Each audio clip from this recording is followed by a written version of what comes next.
Gimana Pak? Apa? Baik.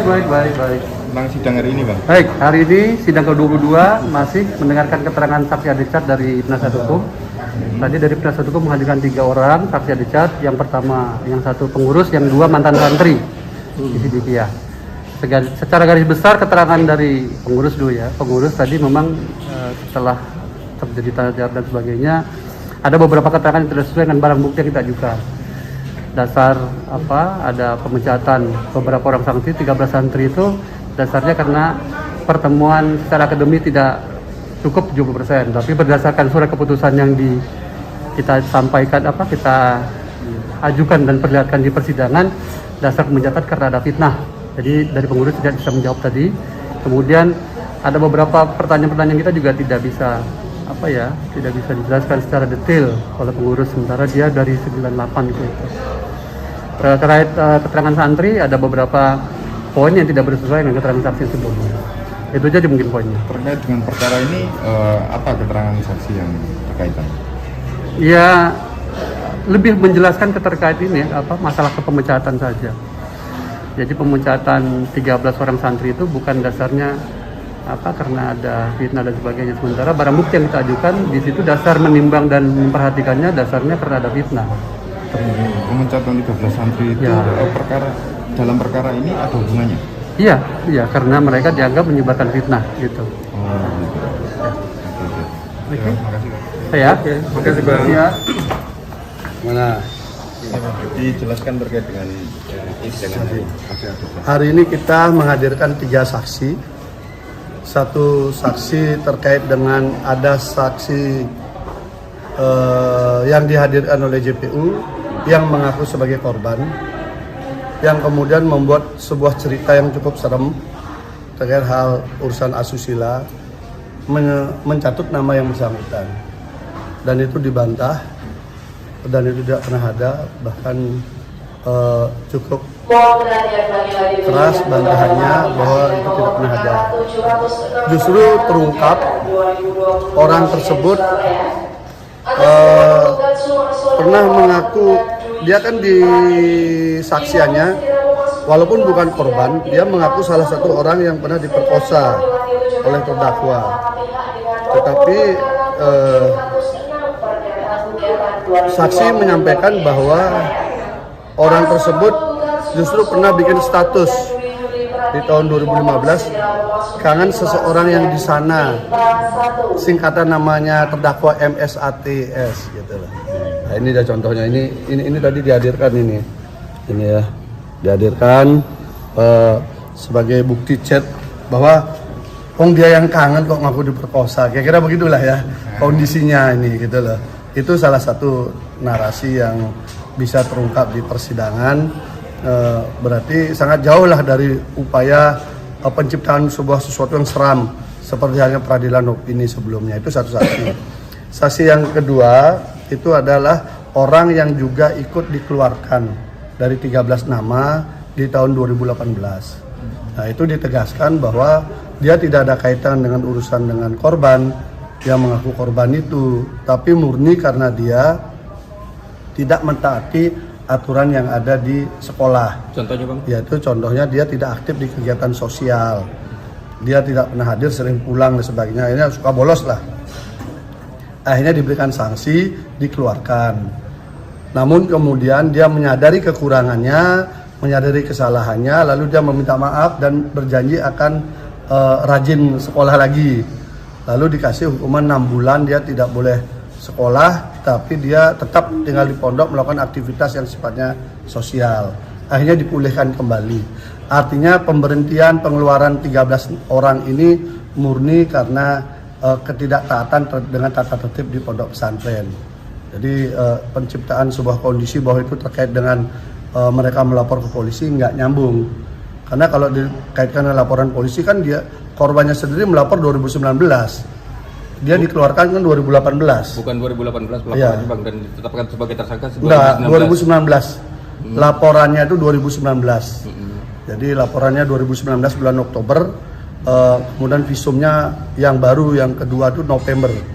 Gitu. Jadi itu terjadi. Kemudian saksi yang satunya lagi adalah saksi yang menjelaskan bahwa Mas Beki itu secara real tidak pernah mengajar di IMQ atau MQ sejak tahun 2013. Tahun 2012 beliau pernah mengajar 2 kali, lalu semuanya itu diambil alih oleh saksi sampai sekarang pelajarannya itu. Jadi beliau tidak lagi mengajar, tidak ada hubungan guru dengan murid karena beliau tidak mengajar. Dan faktanya memang semua saksi mengakui tidak pernah mendapat pelajaran langsung dari beliau. Tapi beliau lebih banyak kegiatannya adalah membangun pondok, melakukan kegiatan sosial, mengembangkan usaha, dan satu lagi hobinya yaitu musik. Itu yang paling sering aktivitas beliau daripada mengajar Husnul Huluk yang diajarkan, yang disebutkan sebelumnya. Itu selama dari dibentuk IMQ beliau hanya sempat mengajar 2 kali di tahun 2012. Selanjutnya tidak pernah mengajar lagi.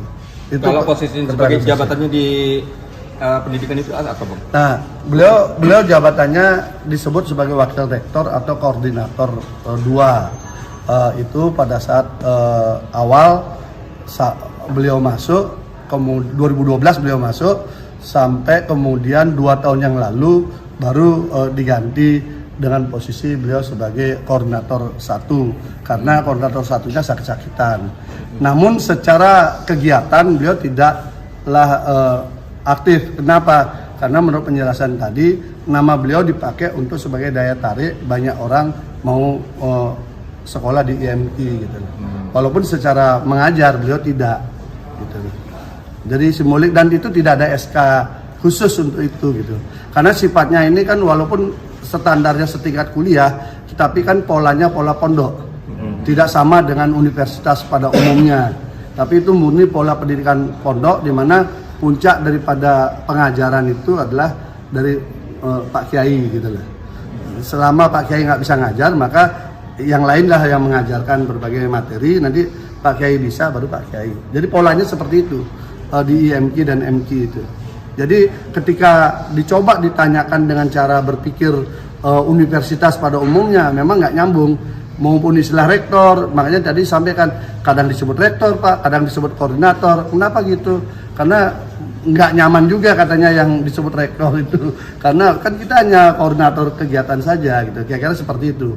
Polanya masih begitu, sangat sederhana. Beda dengan yang SD, SMP, SMA. Gitu.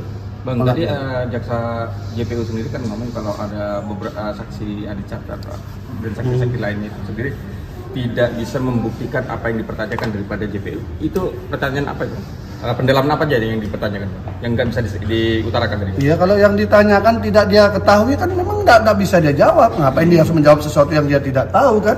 Kalau dipaksakan dia kemudian bertanya sesuai keinginan JPU yang memang dia nggak tahu kan, memang nggak boleh. Dia harus menjawab sesuatu yang dia tahu. Misalnya, itu tadi ada yang sudah diberhentikan. Dia tanyakan kasusnya si korban, dia memang nggak tahu. Terus saya nggak tahu, karena saya diberhentikan karena saya ini bolos, saya ini nakal, jadi saya diberhentikan. Lalu saya karena merasa saya memang salah, saya sadar, lalu saya memperbaiki diri. Dia fokus pada dirinya. Terus ditanya lagi, masa kamu nggak kenal? Tapi kamu kok tahu dia adik kelas gitu? Ya saya lihat dari surat keputusannya. Kalau saya MQ itu berarti pasti kakak kelas. Kalau IMQ itu pasti adik kelas. Jadi kan benar jawabannya. Tapi kalau dipaksakan dia harus menjelaskan soal si korban, memang dia nggak tahu. Masa orang nggak tahu cerita kayak saksi-saksi yang dihadirkan itu yang bisa bercerita banyak hal, tapi dia nggak hadir, nggak ada di lokasi, kan beda kan. Jadi dia hanya menceritakan apa yang dia ketahui. Ketika dipaksakan apa yang diketahui JPU untuk dia jelaskan, jelas nggak mau dong. Orang dia memang nggak tahu, dipaksa kan nggak bisa. Jadi sebenarnya dia yang dia ceritakan itu misalnya ya, kenapa kamu diberhentikan? Ya saya salah karena saya begini. Ya jadi kita ingin pastikan bahwa surat keputusan itu tidak ada kaitan dengan masalahnya si peristiwa yang dilaporkan polisi itu. Tetapi ini memang 13 orang ini diberhentikan dengan berbagai perilaku yang berbeda-beda, tetapi menyalahi tata tertib sekolah kan itu. Makanya beda-beda mereka perbuatannya, tapi dikeluarkan bersamaan. Ada 2 orang yang kemudian kembali mengakui kesalahannya, ada yang tidak, itu kan pilihan kan. Tapi ketika kembali diberikan dengan pola-pola kekeluargaan lah, dibina lagi gitu loh. Itu Yang satu yang perempuan yang agak keras karena memang namanya dicatut untuk sebuah peristiwa asusila yang disebutkan ya cukup serem lah dalam cerita itu kan. Itu lebih serem daripada kisah mandi kemben Sidomukti yang ternyata fiktif itu kan. Lebih serem lagi, makanya dia karena namanya catut kita coba cari. Kita cari orang itu akhirnya ketemu dan beliau bersaksi. Bahkan beliau menyampaikan, ini loh buktinya, orangnya malah ngaku kangen sama Mas Beki, orangnya tergila-gila sama Mas Beki gitu loh. Bang, dari mandi kemben itu sendiri yang abang bilang fiktif itu, sementara dari saksi yang sebelumnya pada dalam pra peradilan yang kesini, saksi dari pemohon itu membenarkan itu seperti apa? Yang mana? Waktu pra peradilan itu ada menyatakan ya yang peristiwa terkait masalah pemerkosaan ini sendiri. Pemerkosaan yang mana? Yang ada di mana? Kan ini ada banyak cerita nih. Iya. Ada soal berendam di pakai kemben telanjang Sidomukti. Kemudian ada dia threesome. Kemudian ada diperkosa yang 2 kali. Nah, yang mana mau ditanyakan? Yang mandi kemben. Mandi kemben. Yang menceritakan mandi kemben itu dia bersaksi bahwa dia mandi kemben bertiga.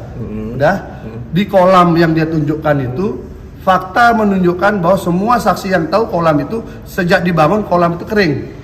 Rusak karena bocor. Berarti keterangan dari saksi itu satu ya. Itu ya. salah ini, Bang ya. Ini satu saksi cerita di sini. Kemudian ada 2 yang disebutkan oleh orang ini bahwa dia mandi bertiga. 2 orang ini membantah nggak pernah ada itu. Lalu gimana orangnya dicatut? Dia bertiga dan dia bilang kalau bertiga di situ nggak cukup Pak. Orang kolamnya kecil kok. Kami bertiga nggak mau cukup dan saya nggak mungkin bisa berdiri di situ. Gitu. Karena tempatnya pendek segini. Gimana orang berdiri? Di atasnya ini bangunan. Nah, makanya cerita horor yang di luar dikonstruksikan seakan benar itu ketika dibawa di persidangan didetilkan itu menjadi lucu. Makanya itu cerita itu yang dibilang pakai kemben Sidomukti sudah gugur, betul-betul gugur. Hanya 1 orang yang bercerita, semua yang dicatut ternyata mengaku enggak, itu kan soalnya ada pernyataan dari saksi permohon waktu pra peradilan yang dihadirkan dari pemohon itu Bang. Nah, siapa? Yang menyatakan seperti itu santri. Enggak, siapa? Ya, Artinya dari kesaksian di sini. Iya betul. Soal kemben Sidomukti di depan hakim. Ini kan sama depan hakim. Dia ini saksi ngaku dia bertiga disuruh mandi pakai kemben Sidomukti. Bertiga nih. Ya, ini saksinya ini ya kita sebutlah si Indah sama Dorotul yang disatut namanya sama Firda. Ini ngaku dia bertiga. 2 orang ini loh di dalam BAP maupun di dalam sidang ngaku nggak pernah ada peristiwa itu. Ini 2 orang dicatut namanya, dua-duanya ngaku nggak ada. Nggak ada Pak, nggak pernah itu ada. Lalu gimana? Kalau mau mandi kemben di sana airnya pun nggak ada. Artinya orang kolamnya bocor. Mandi itu Bang ya. Mandi Iya. kemben, Itu ritual kemben itu clear dan clean itu fiktif, cerita fiktif, clear dan clean karena hanya 1 orang yang bercerita, semua membantah. Yang banyak orang membantah kondisi kolam, 2 orang membantah namanya dilibatkan di dalam ritual itu. Terus siapa lagi saksinya? itu yang itu ya. Nah kalau yang soal yang 2 peristiwa itu kan udah saya cerita. Yang 2 cerita itu kan udah saya cerita kan 2 itu bahwa nggak ada. Makanya ini akhirnya kita menjadi bingung. Ini sebenarnya kasus apa? Sebenarnya kalau aja saksi yang dilindungi mereka untuk tidak hadir di sini itu hadir, itu akan sangat bagus. Kita bisa buka karena kita sudah punya beberapa alat bukti, mau kita konfirmasi di situ. Kita akan ketemu mastermind dari skenario ini apa, kenapa harus si Mas Beki harus jadi korban itu loh. Selain dia kena anak tunggal, pewaris dan sebagainya, ada sisi lain yang bisa nanti terungkap. Sayangnya kan ini terlindungi dengan tanda petik berbagai cara. Dari tidak mau dihadirkan secara normal, harus kami berdebat. Akhirnya kami menemukan pasal yang mewajibkan itu dihadirkan. Ketika sudah dihadirkan, ditangani kemudian hanya lewat surat, dia tidak mau hadir. Akhirnya dengan surat itu kemudian dilindungi bahwa ini tidak perlu hadir. Ya sudah, rekayasa masih berlanjut kan, gitu. Lebih susah lagi kita bongkar. Untuk acara sidang besok apa kok? Masih ada saksi. Makanya besok saksinya kita ada kombinasi antara ahli dengan fakta.